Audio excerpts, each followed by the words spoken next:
So at least half of the Redwood Violin Project is about reporting it and telling the story and reaching out to the community. So the Press Democrat has been interested in the story, and John Burgess, one of their photographers, has been visiting the shop from time to time. And today I'm going to turn the camera on him and find out a bit about the life of a photojournalist. Actually, I could use that image too. That's great because it shows you,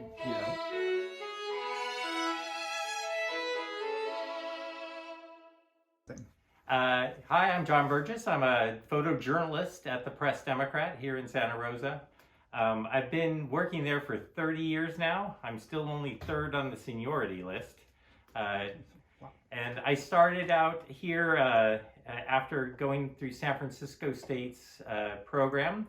And this was my first job, and while doing this I worked at Sports Illustrated for 20 years and did over 400 assignments with them. I really enjoy these sort of long-term pieces where, especially with woodworking. I'm a woodworker too, and so I really enjoy the whole process and watching Andy discover that he can actually make walnut oil or turpentine is what we did today. It's just really exciting for me to watch that kind of thing and watch the whole thing progress.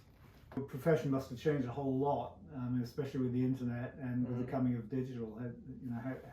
What kind of effect does that have? The cool part is I've been in during the transition from what had been going on for a century practically.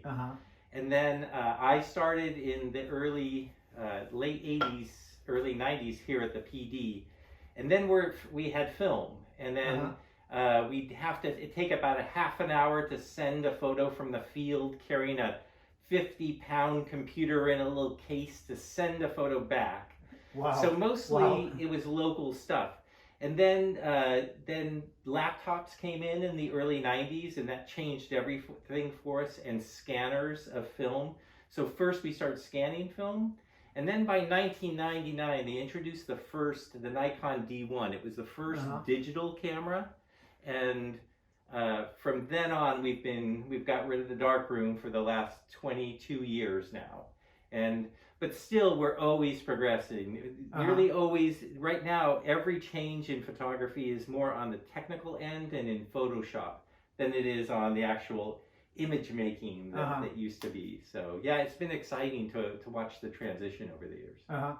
So do you feel that you have more of an understanding of photography than somebody who grew up with a point and shoot, or does it show in people's photographs if they were trained using film? Well, I think my eye that I've developed over 30 years that matters, but I developed a style of shooting using lights, using multiple little flashes.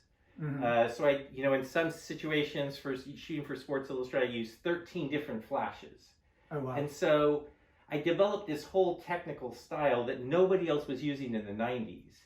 But now everybody can do my style. You can look online and learn it in what took me 10 years to develop and to learn.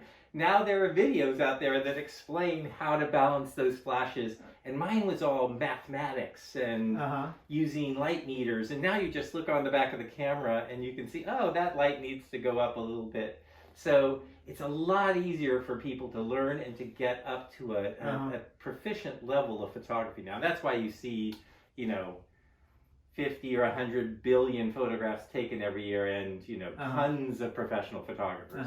When I was coming up, there weren't that many professional photographers. Now there are tons. Oh, really? There are thousands. Everybody's a professional photographer. Well, with so many, is it as easy to be a professional photographer? No. Nobody's making any money. So that's, especially in my profession. Yeah. Okay. So, and then being a journalist, you get out around the community. You must see all kinds of stuff.